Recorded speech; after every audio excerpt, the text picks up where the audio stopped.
1883년 늦여름, 만주의 어느 외딴 골짜기에 낯선 나그네 한 명이 들어섰습니다. 겉모습은 여기저기를 떠도는 스님이었습니다.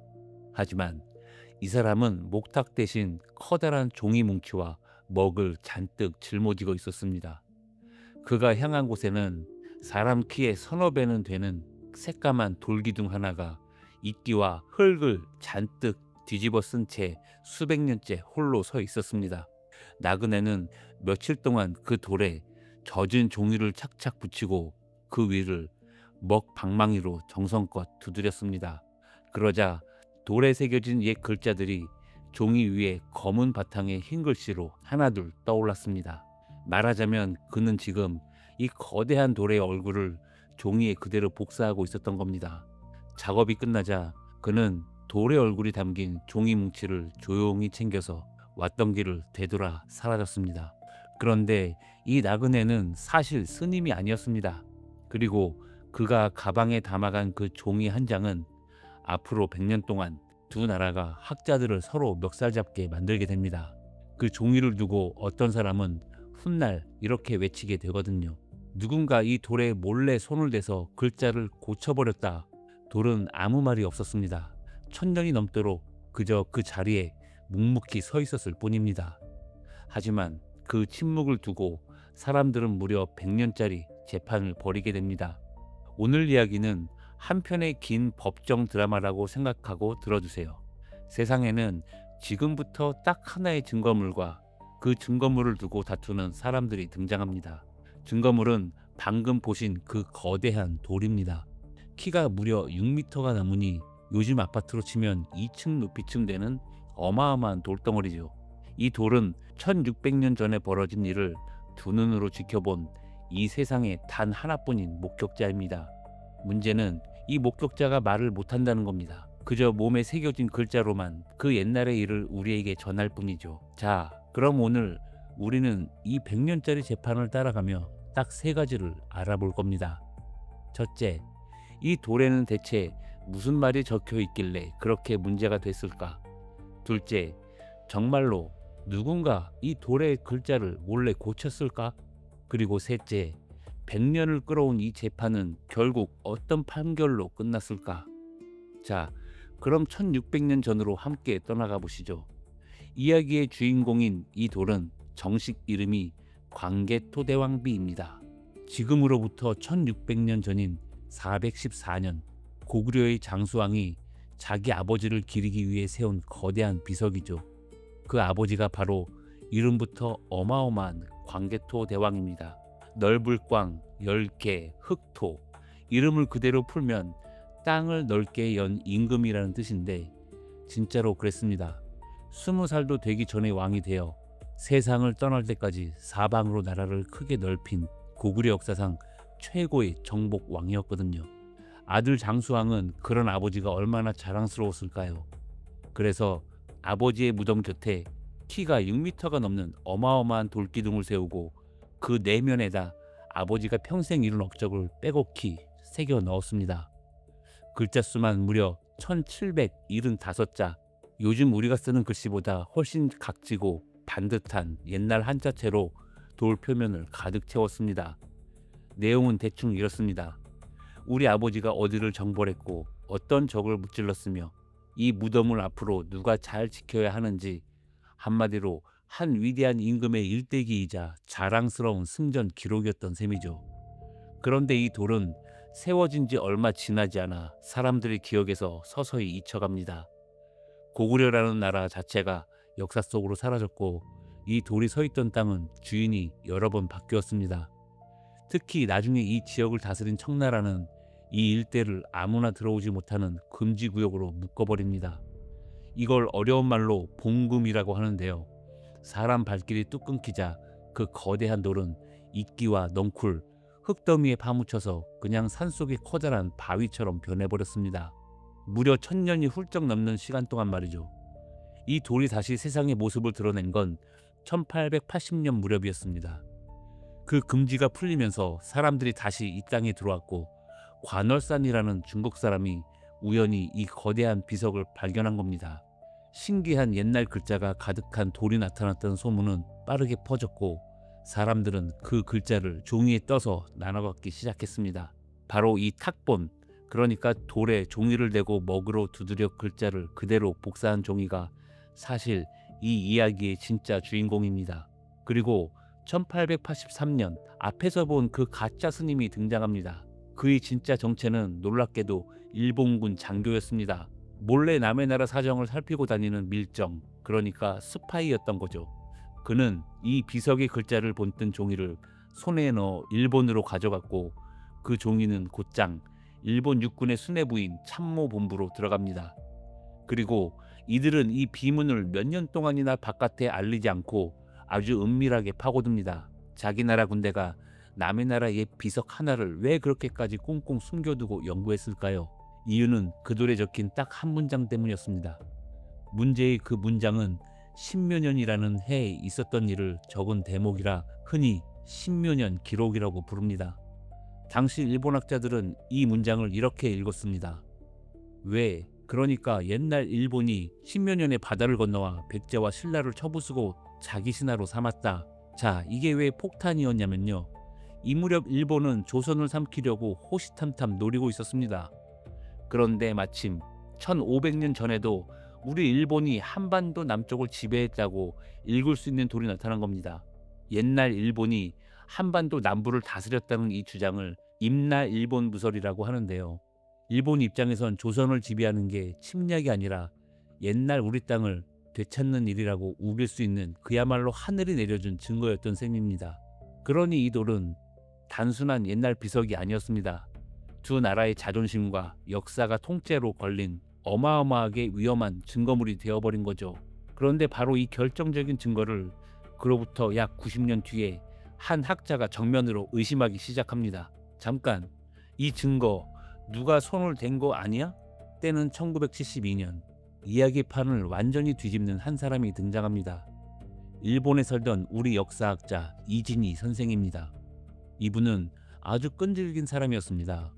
세상에 나와 있는 이 비석의 탁본들을 최대한 긁어모아 하나하나 나란히 펼쳐놓고 비교하기 시작했거든요. 여기서 잠깐 탁본이 뭔지 다시 한번 짚고 갈게요. 탁본은 돌에 종이를 대고 먹으로 두드려서 돌에 새겨진 글자를 그대로 종이에 복사한 겁니다. 말하자면 그 돌의 셀카 같은 거죠. 그러니 같은 돌에서 뜬 탁본이라면 언제 떠도 글자가 똑같아야 정상입니다. 셀카를 100번 찍어도 내 얼굴은 그대로인 것처럼요. 그런데 이진희 선생의 눈에 이상한 게 딱 걸립니다. 분명 같은 비석에서 떴다는 탁본인데 시기에 따라 글자 모양이 조금씩 다르게 보였던 겁니다. 그것도 하필 그 예민한 신묘년 기록 근처에서 말이죠. 그는 여기서 아주 대담한 결론에 다다릅니다. 그리고 1972년 세상을 발칵 뒤집는 주장을 책으로 펴냅니다. 이 비석은 일본군에 의해 조작되었다. 그의 주장은 크게 두 가지였습니다. 첫째, 그 가짜 스님 밀정이 처음 가져간 종이는 사실 제대로 된 탁본이 아니었다는 겁니다. 돌에 종이를 대고 글자의 윤곽선만 연필처럼 살살 따라 그린 다음 그 바깥을 먹으로 까맣게 칠해서 마치 진짜 탁본처럼 보이게 만든 것이었죠. 문제는 윤곽선을 사람이 손으로 일일이 따라 그리는 순간 그 사람 마음대로 획을 조금 더하거나 뺄 여지가 생긴다는 겁니다. 둘째, 그는 한술 더 떠서 이렇게 주장했습니다. 1900년 무렵 일본 육군 참모본부가 아예 이 돌 표면에 석회를 발라 글자를 고쳐버렸다고요. 석회는 하얗고 부드러운 가루 반죽인데 이걸 돌에 발라 굳히면 원래 글자를 메우고 그 위에 다른 획을 새길 수도 있으니까요. 이진희 선생은 이 수상한 작업에 석회를 발라 글자를 고친 작전이라는 이름까지 딱 붙였습니다. 이 주장이 몰고 온 파장은 그야말로 어마어마했습니다. 생각해보세요. 남의 나라를 침략하려고 한 나라의 군대가 조직적으로 옛 비석의 글자를 고쳐서 가짜 역사 증거를 만들어냈다는 이야기입니다. 이게 사실이라면 그건 단순한 실수가 아니라 역사의 길이 남을 최악의 조작 사건이 되는 거죠. 한국과 일본의 역사학계는 그야말로 벌집을 쑤신 듯 발칵 뒤집혔습니다.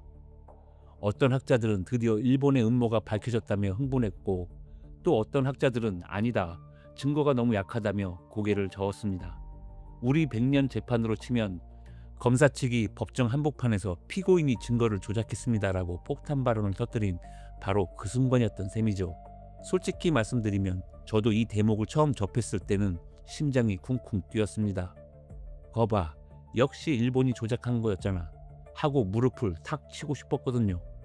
하지만 재판이라는 건 원래 그렇습니다. 검사의 주장이 아무리 그럴듯해도 그게 진짜인지 아닌지는 오로지 증거로 냉정하게 따져봐야 하는 거죠. 그러니 우리에게 필요한 건 딱 하나였습니다.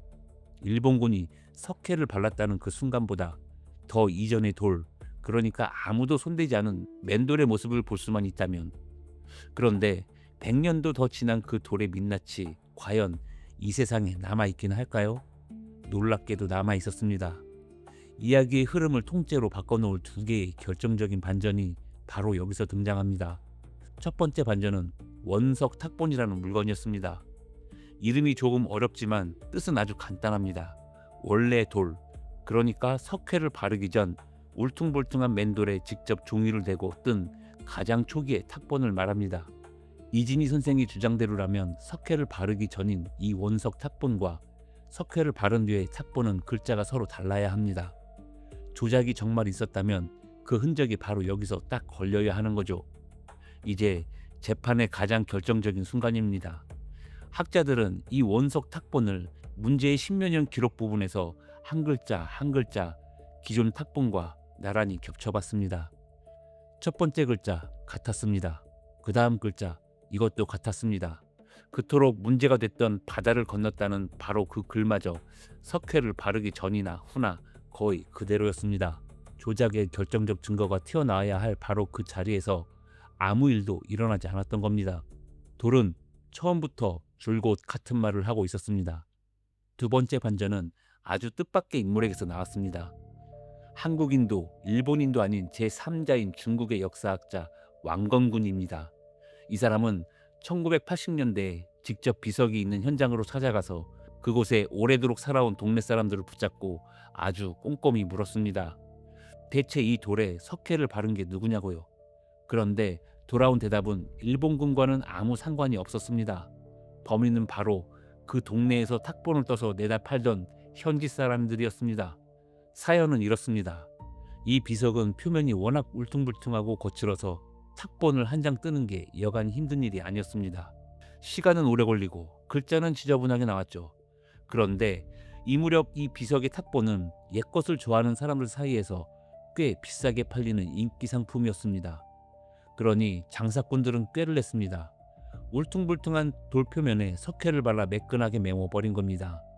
그랬더니 탁본이 훨씬 빠르고 훨씬 깔끔하게 나왔습니다. 다시 말해 이 석회는 역사를 조작하려는 무시무시한 음모가 아니라 그저 탁본을 더 잘 팔아보려는 장사 수완이었던 겁니다. 물론 이 과정에서 문제가 아예 없었던 건 아닙니다. 장사꾼들이 석회로 표면을 메우면서 원래 획을 잘못 이어붙이거나 엉뚱하게 발라버린 글자가 몇 개 생기긴 했으니까요. 하지만 그건 돈을 빌려다 실수로 어그러뜨린 것이지 나라를 위해 치밀하게 계획한 조작과는 전혀 다른 이야기였습니다.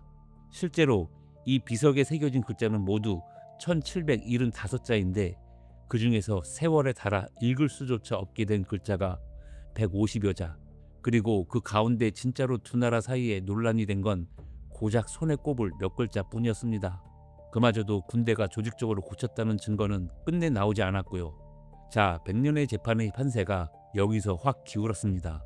검사 측의 가장 강력한 무기였던 일본군이 석회로 글자를 고쳤다는 주장은 이렇게 원석 탁본과 제3자의 증언 앞에서 힘을 잃고 말았습니다. 그렇다면 이 재판은 일본은 무죄, 사건 종결이라는 시원한 판결로 깔끔하게 끝났을까요? 그런데 말입니다. 이 이야기의 진짜 반전은 바로 여기서부터 시작됩니다. 조작은 없었습니다. 그런데 참 이상하죠?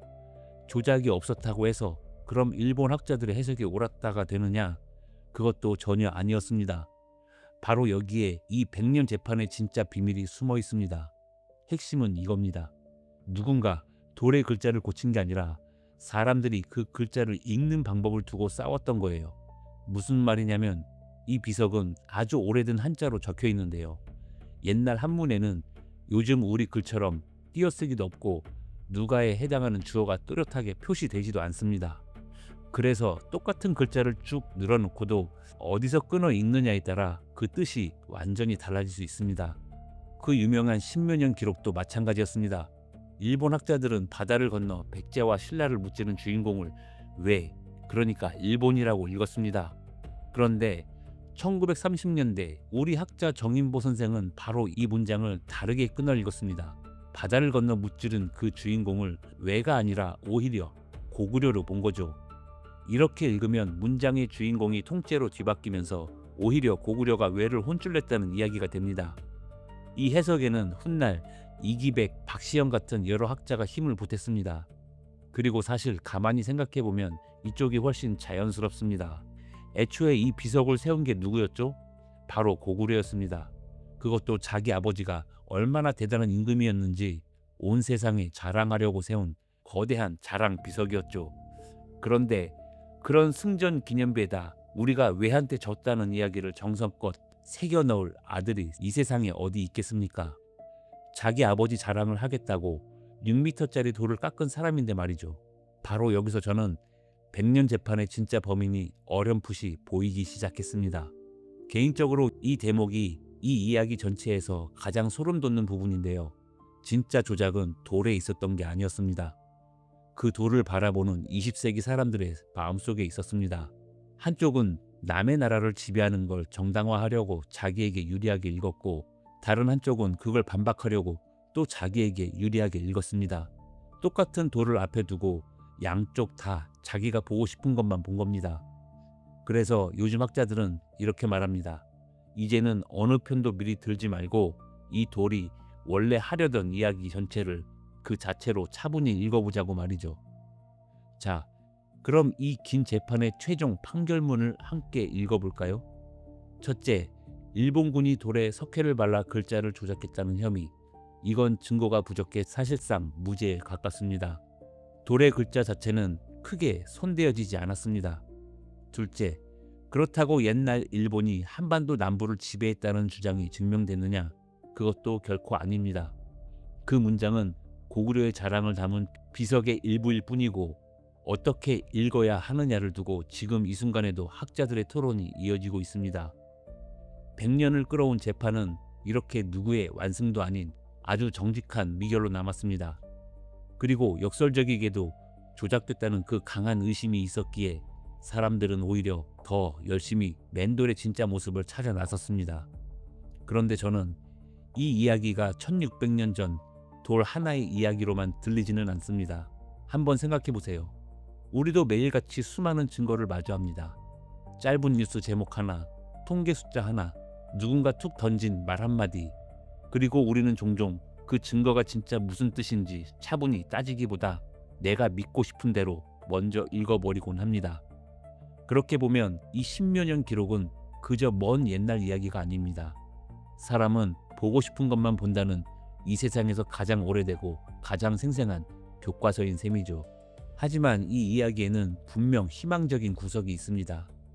두 나라가 100년 동안 서로 다르게 읽으며 다투는 그 오랜 시간 동안에도 누군가는 끝내 포기하지 않고 석회 밑에 깔린 맨돌을 찾아냈다는 사실입니다. 시간이 아무리 오래 걸리더라도 진실을 있는 그대로 보려는 그 끈질긴 마음이 결국엔 조작설도 확증 편향에도 조용히 이겨낸 겁니다. 자, 이제 처음에 그 장면으로 돌아가 볼까요? 1883년 가짜 스님이 가방에 몰래 담아갔던 것은 다름이 아닌 이 거대한 돌의 얼굴이었습니다. 그리고 그로부터 100년이 넘는 긴 재판 끝에 두 나라가 마침내 되찾은 건 역시 석회도 편견도 모두 걷어낸 이 돌의 민낯이었습니다. 광개토 대왕민은 지금도 중국 지안의 그 자리에 말없이 서 있습니다. 1600년 전과 똑같은 얼굴로 말이죠. 변한 것은 돌이 아니라 늘 그 돌을 바라보는 우리 쪽이었습니다. 그러니 다음에 어떤 증거 앞에서 마음이 확 기울어질 때 오늘 이 돌을 딱 한 번만 떠올려 주세요. 우리가 진짜로 봐야 할 것은 내가 보고 싶은 얼굴이 아니라 있는 그대로의 민낯일 테니까요. 오늘의 이야기가 여러분 마음에 오래 남기를 바라며 저는 또 다른 오래된 페이지를 들고 찾아오겠습니다. 역사 속에서 다시 만나겠습니다. 감사합니다.